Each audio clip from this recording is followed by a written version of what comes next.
again, we had over 200 years of slavery. We had Jim Crow for almost a century.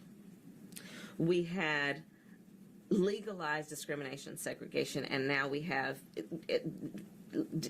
segregation and discrimination that is not legal but still exists and is a barrier to progress. We have disparities around housing. We have disparities around education. We have disparities around income.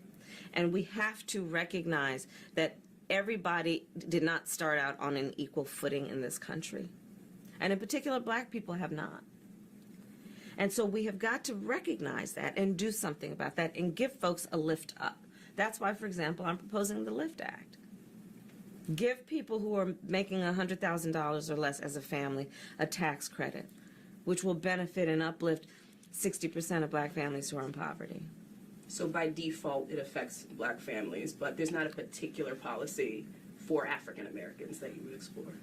But no, if you look at the reality of who will benefit from certain policies, when you take into account that they're not starting at the same place and they're not starting on equal footing, it will directly benefit black children, black families, black homeowners, because the disparities are so significant.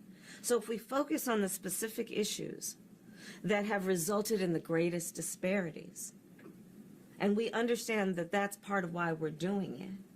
Listen, the reality also is this. Any policy that will benefit black people will benefit all of society. Let's be clear about that.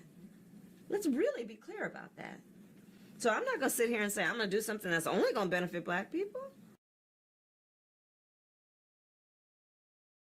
So I'm not going to sit here and say I'm going to do something that's only going to benefit black people.